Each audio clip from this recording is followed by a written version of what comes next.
It is time for today's high tech intensity tech training, and as always, your comments and questions are welcome in the chat window for live Q&A both during and after the presentation.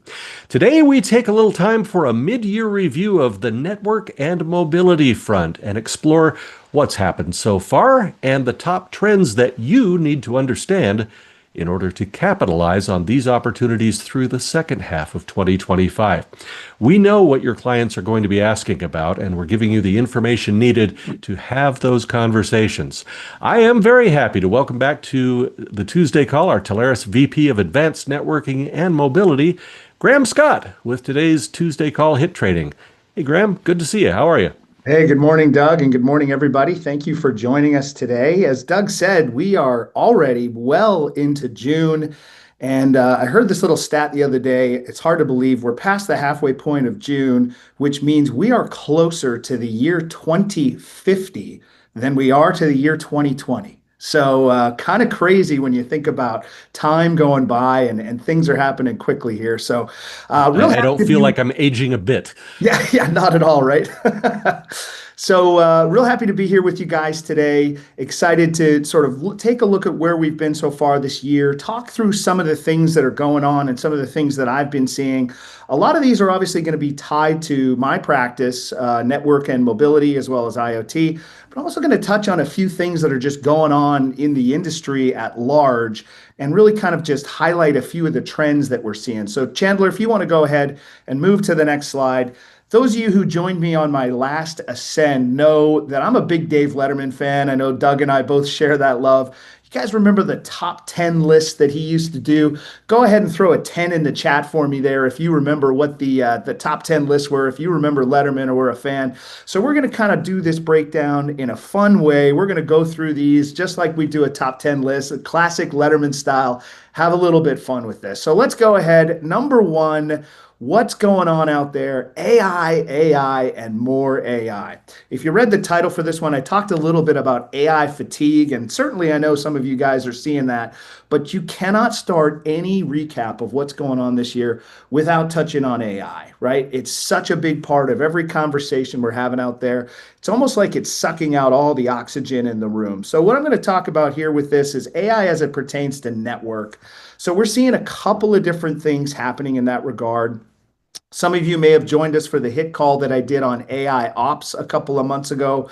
Very popular topic. We're seeing that. And really what that speaks to is how AI is impacting the network space individually. So AI actually as a tool within a lot of the network providers we're seeing. We were joined by CBTS on that, and we talked a lot about how AI is being used to help manage networks, help repair networks, and looking for trends and issues and correcting them right away.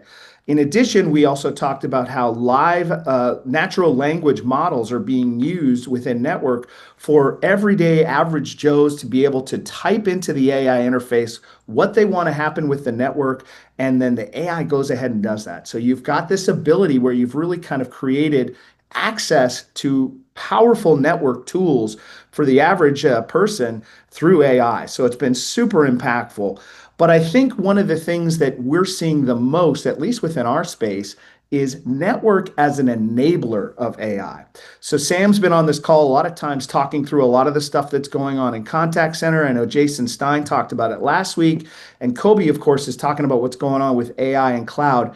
As we know, all of these products and services require a strong foundation in the network to function properly.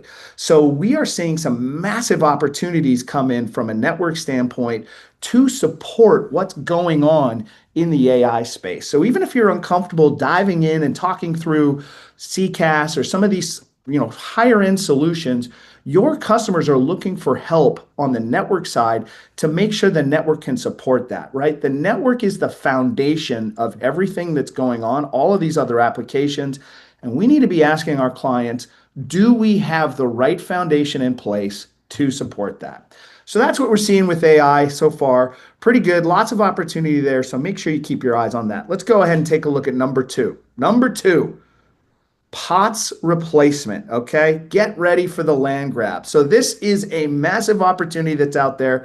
I've had POTS replacement topics a couple of times on the HIT call.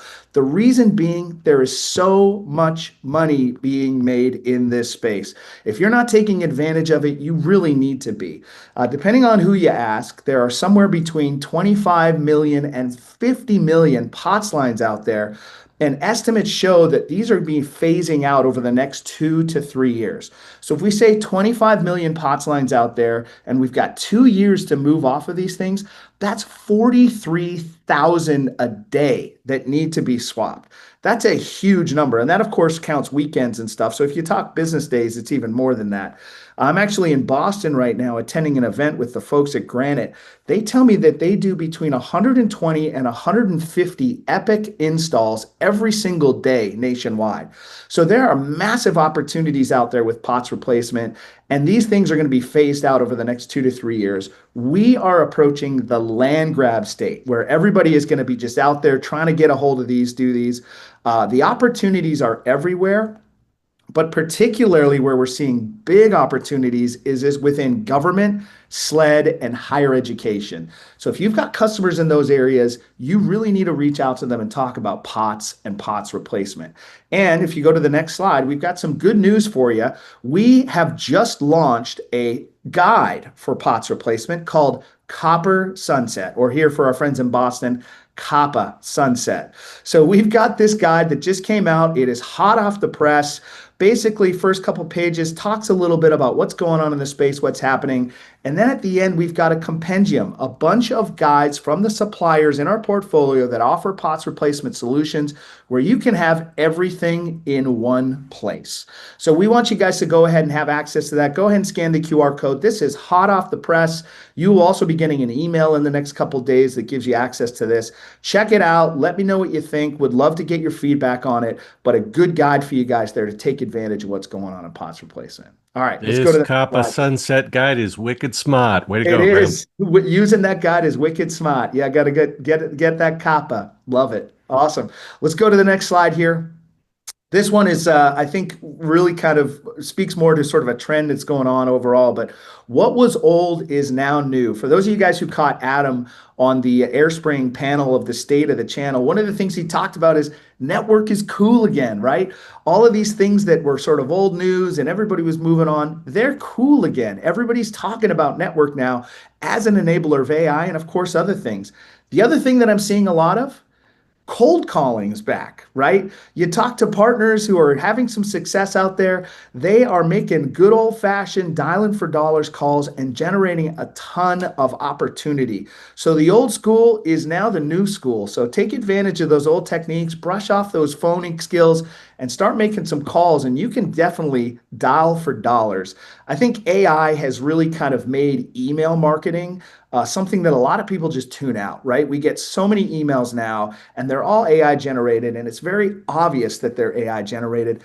Partners who pick up the phone and make those phone calls are cutting through the clutter and getting the attention of their buyers. So what is old is new, and network is a great way to get yourself in the door there. So it's like we're going back in the 90s, right, Doug? I mean, back in the day where people were dialing for dollar and flipping people over from T1s to cable. That we're seeing it again. We're seeing it again. We do see it again, and I think it's going to change a little bit as AI continues to develop. But for now, at least, I and a lot of people that I know find it fairly easy to determine if something has been AI generated or not. And we tend to skip over it, whether it's something to do with marketing, a pitch from someone, or even just on social media. I am very likely to skip over what I can tell is an AI generated piece as opposed to something that's been put there by a human being. So for all of the things that it does well, I don't know that it's going to be a real help in terms of reaching out the way we try to do individually and bringing in clients and bringing in people that we can talk to one-on-one and sell these great services. Just my thought. Absolutely. Yeah. So what is old is new, right? Brush up those phone skills and start dialing. The opportunities are out there, and we're seeing it all the time.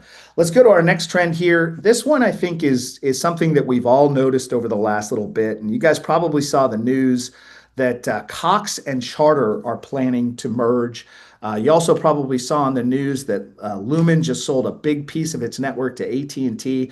Of course, yesterday, or we got the news that the acquisition of Nitel by Comcast is official, and of course, Zayo buying Crown Castle. Lots and lots of consolidation going on in the marketplace. Now, generally speaking, consolidation, I think, is not a great thing for us as tech advisors. We tend to lose choice in the market when we have consolidation, and our industry thrives on choice. So these are things that I think we have to keep an eye on and have some concern. As the individual who really kind of is responsible for the portfolio around network suppliers, I'm constantly looking to make sure that we're adding additional options for you guys as we start to lose them. Consolidation is something that we really need to keep an eye on and keep pushing. Things like net neutrality, those kind of things are also really important in this regard. So we're seeing a lot of that. The other thing that we're seeing is convergence. These are the two C's. And what this means is that you've got more solutions being offered by a single provider. And I think the reason that we're seeing this a lot is because that's how customers want to buy. If you start to look at surveys, somewhere between 80 and 90% of customers prefer to buy more solutions from a single provider versus splitting it up across a number. So I think that's why you're seeing companies like Comcast really broadening their portfolio and getting into SD-WAN and SASE, and they've been extremely successful doing that. If you haven't talked to them about that, you should. And a lot of other providers doing the same thing, offering additional services because that is how customers want to buy, somewhere between 80 and 90%. Now, I think a lot of people are right to ask, is that a little bit like the fox running the hen house, right? Should we be buying our security solutions from our network providers, or do we want a little bit of a division there? I think those are fair questions to ask and things that you can walk your customer through. But the fact of the matter is we need to be aware that it is our customer's preference most of the time to buy from a single source provider. So consolidation and convergence are two trends that we are seeing a ton of within the network and mobility space. So let's go ahead to our next trend here. The rise of the aggregators, right? I think, when I talk about consolidation, we're seeing a lot of that going. That has led to a lot of you tech advisors to really lean into the aggregators. And this slide, it sounds like it could be a movie title, right? The rise of the aggregators. I love it. But we're seeing it a lot. So 3 of our top 10 suppliers across the entire Telarus portfolio are aggregators. And I think that's kind of surprising to a lot of people. You've got some massive players in there, like the Lumens and the Comcasts and the ATTs of the world, Zooms, those kind of folks. But 3 of our top 10 suppliers are aggregators. So that tells us that you guys are really leaning in hard there, and the aggregators are just doing a really, really good job with our customers. So I think that's something that we need to keep an eye on. And if you're not working with an aggregator, if you haven't talked to an aggregator, you should. There's a lot going on there. They've got a lot of value, a lot of positive things that they're bringing to the customers that they're serving. And we're seeing it with the trends. A lot of these massive, massive deals are coming in and they're going to aggregators. In addition, if you take a look at the Comcast acquisition of Nitel, they are now playing in this space. So companies like Comcast can almost be considered an aggregator because they can work nationwide and sell all of those circuits. So we're seeing a ton of this. Our top 3 of our top 10, definitely something you should be looking at. If you're not working with aggregators, you should. You should be talking to them because, again, this is what customers want. So we've hit the halfway point here. That's our first 5 trends. Folks, go ahead and throw a 6 up in the chat for me if you're ready for number 6. Doug, how am I doing on time? What do we got? You are doing fabulous on time. I'm just sitting here stunned that you've been able to get through 5 of a top 10 list without using words like jello, pants, or appendectomy. I think those are the top 3. So you're doing great. That's the Letterman style, and you're right. I should have thrown some of those in there just as an homage to the man, the myth, the legend himself. Yeah, Letterman. I miss him on TV. I got to be honest, man. I was a fan of his shows. Missed him. So, all right, we're good on time here. Let's go ahead to our next trend here. Number six, things are getting sassy out there, right? We are seeing a lot of development of SASE. Global SASE sales were up roughly $2.5 billion in the first half of 2025 alone. Massive, massive growth there. The industry itself is expected to grow tremendously. And why we're seeing this is because, as Josh Hazelhorst always talks about, SASE is not necessarily a product, it's more of a framework.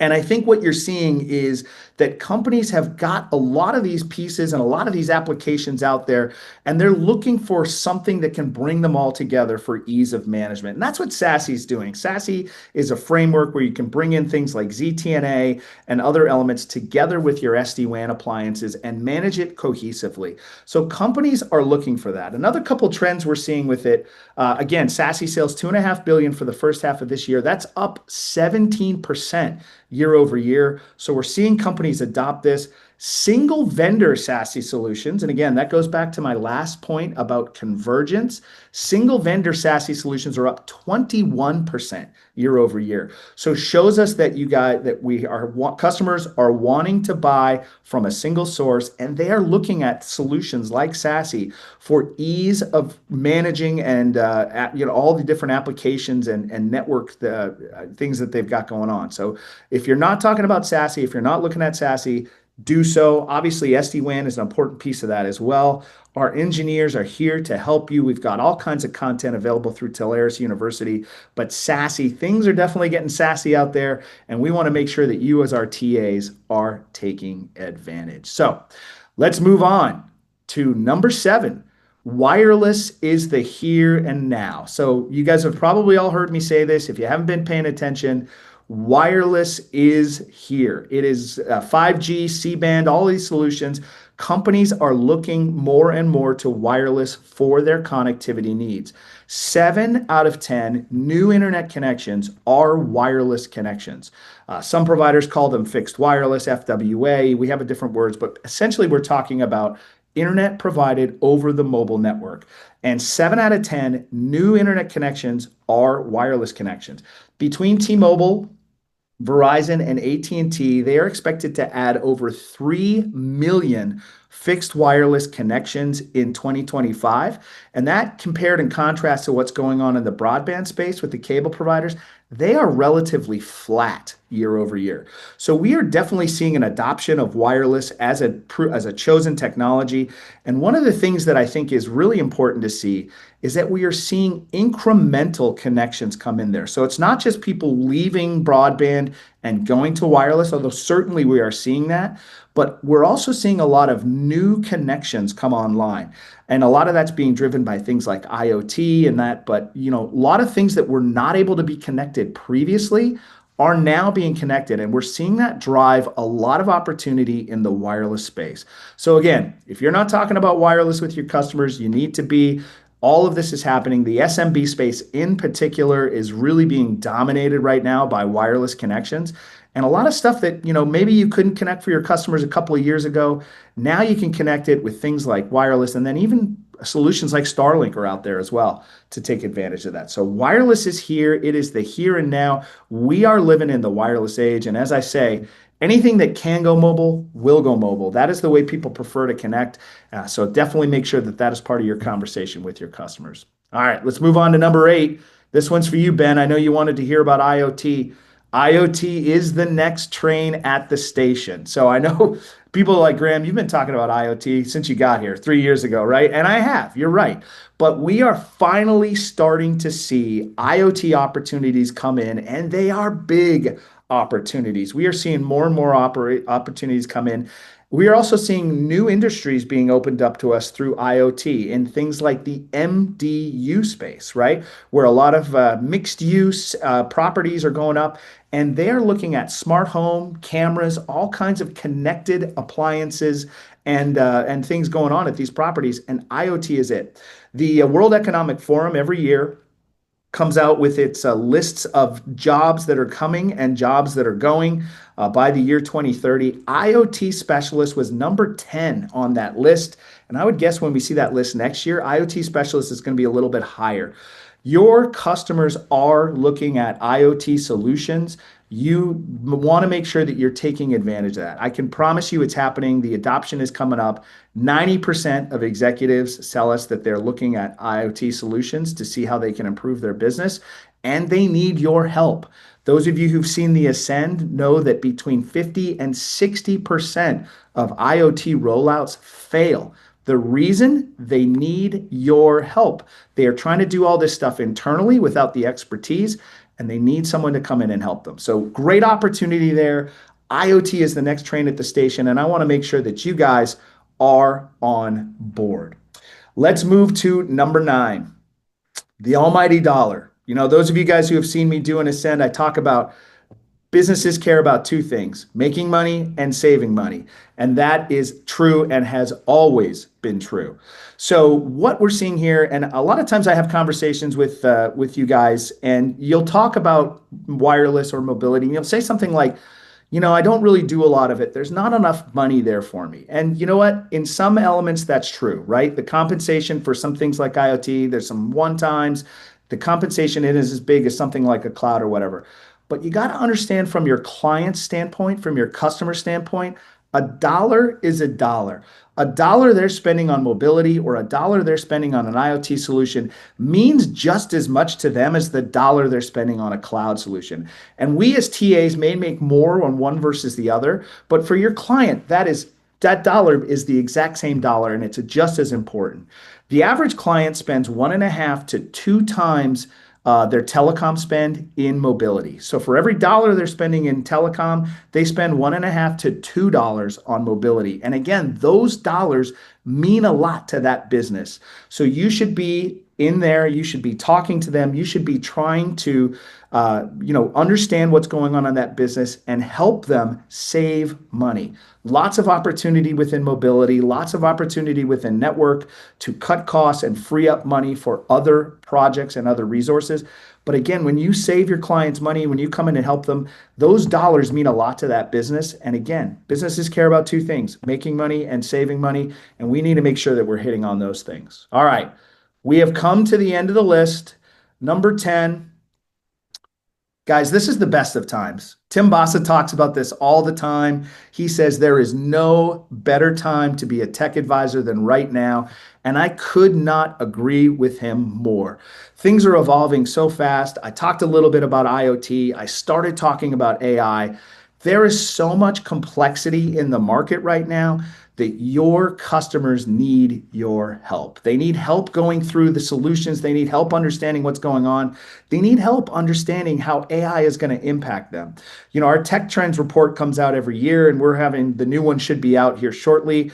If you guys remember that, there's a huge number of businesses, SMB and mid-market, that really look to advisors for help.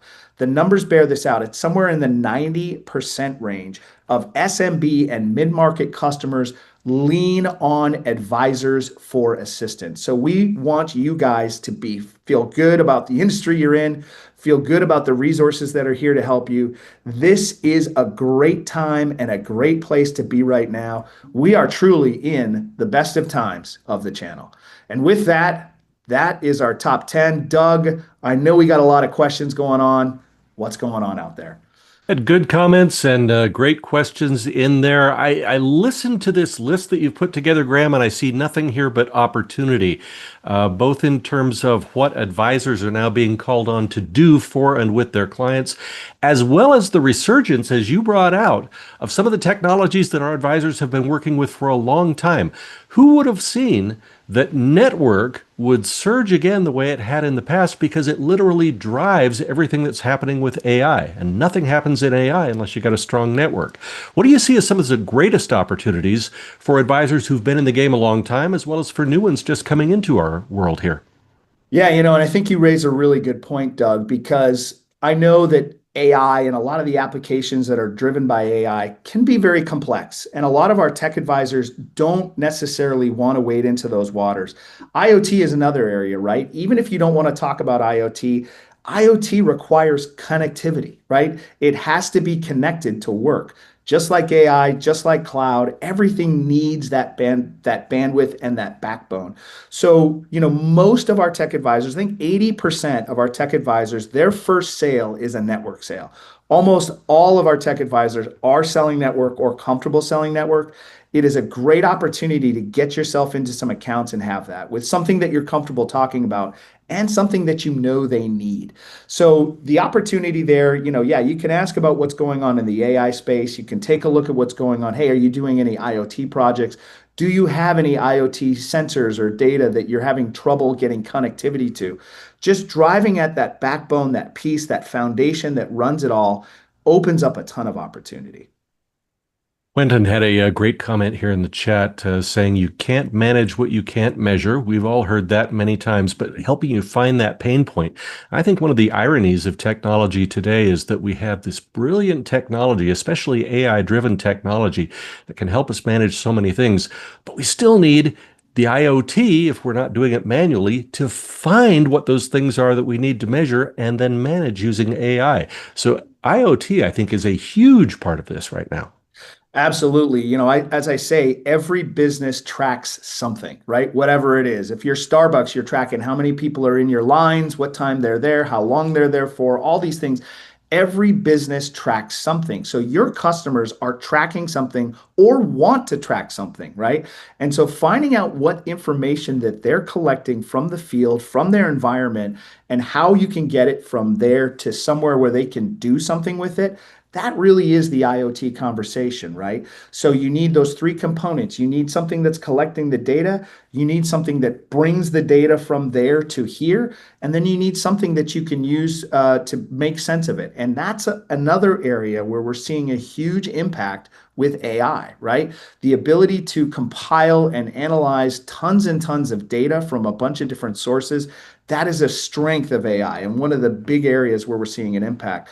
So, yeah, there's tons of opportunity with IoT just by asking that simple question. Hey, what kind of information does your business track?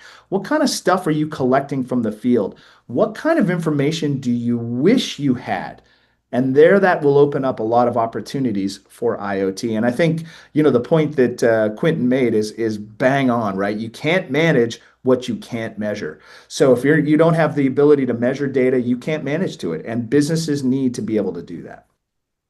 You talked a lot about wireless in the presentation as well, and the surge that we're seeing in those opportunities. The statistic that you brought up about businesses spending $1.50 to $2 for every dollar they spend in general telecom. That is a phenomenal growth in wireless.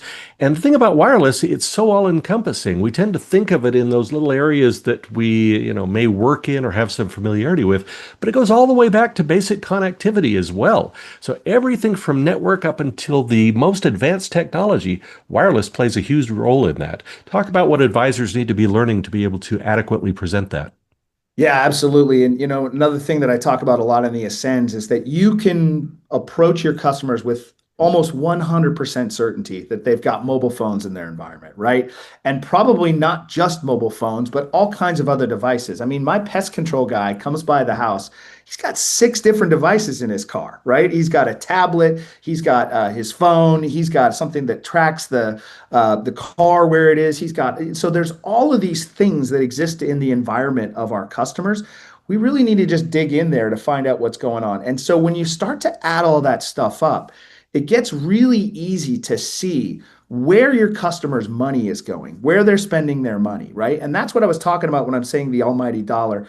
We really need to dig in and find where our customers are spending their money and understand that even if that area is not something where we maybe make a lot of money, at least initially, the value we can provide for our customers by helping them with something that's so critical and so important to them will open up additional opportunities for us. Sell the customer, not the product, right? Kobe says that all the time, and I think it's a great expression. Sell the customer, not the product. Find out what's going on with them, find out what's going on with their business, where are they spending their money, and see where you can help save them money or create opportunities for them to make money. Ben Walters put a comment in here while you were talking. He said, I'm staging and kitting 4 cameras for a T-Mobile customer as I'm listening to this on the call. Talk about walking the walk. There you go. There you go. Love it. And Julie said later in the comments, this is her favorite Tuesday call ever. So I'm assuming that she's heard more than one, but either way, we'll take the compliment. I appreciate it. Either that Yeah, or she's a huge Dave Letterman fan. So maybe that could be that one as well. that. I wanted to go back to a comment that you made at the beginning. I think it was number 2 in your list, and that's POTS replacement. We don't talk about this enough, I think, and there are some folks that are doing really well with this. But I think this is a little bit more of a limited window in terms of how long you can take advantage of this. The time is really now to be pursuing that technology and talking to your clients about POTS replacement, correct? Yeah, for sure. So there's a couple of things that are happening there, right? Number one, well, so just to back up at the beginning, what we mean by POTS replacements is all the legacy carriers have come out and said, we are no longer going to support copper lines. Okay. So a couple of things has happened in regard to that. Number one, we as tech advisors, if you're selling copper lines through the carriers, most of them aren't paying you for it. Okay. Secondly, they're not even offering it in a lot of cases. And third, they are not maintaining or supporting the infrastructure that's there. Okay. So all of those are bad for our customers. The fourth thing that's happening is they are raising the prices on these tremendously to force customers to make a change, right? A lot of these things are life safety applications. A lot of them are used in critical things. So they don't want to just cut them off because obviously that could create an opportunity for liability, things like that. They are trying to force customers to make a move. And so was talking to somebody yesterday here in Boston. They had a customer that's paying $1,900 for each POTS line. They had 30 No. something lines at this location, $1,900. That is a huge amount of money. So then all of a sudden you turn around and move them to a POTS replacement product somewhere in the $50 to $100 range. Think of how much money you're saving them and think of how much opportunity that creates for you to spend other things. So that's what's happening, right? And the areas where we're seeing major opportunity, yeah, of course, you're seeing it pretty much everywhere. It's across the board, but really areas where you've got a lot of legacy tech. So think things like government, SLED, higher education. If you guys play in those spaces, there are tons of POTS lines in those areas. And then think about a lot of businesses that have been around for a while, that have been established. That's typically where you're going to see opportunities for POTS replacement. You know, the shop that just opened a couple of years ago, they're probably not going to have POTS lines in there, right? They've probably started out with a newer technology, but the chain retailer that's been around for 30 years and has 200 stores across the city, I would almost guarantee you they've got POTS lines in those stores because that's just what was available back then. Maybe for faxes, alarm lines, elevators. Anybody that's got elevators, there's a huge opportunity there. But there is a lot of money being made right now in the POTS replacements. But as I said, Granite's installing between 100 and 150 of these every single day across the country. And we need to switch these things at a rate of several thousand a day to really kind of make a dent in what's out there. To talk to the time frame, it is limited, right? Eventually, these suppliers are going to say, we're done, we're cutting it off, we're finished here. As I said, they're not even maintaining the infrastructure now to begin with. So right now, it's kind of a land grab, right? At some point, your customers are going to have to make a change. And we want to make sure that they're making it with you, right? You've maybe got revenue tied up with there, and we want to make sure that that transition is happening. That's why we put out the guide. We want to give you guys all the tools at your disposal to go out and have those conversations, understand the different offerings. I know a couple people referenced UMA here. Great provider for that solution, something that they are really, really good at.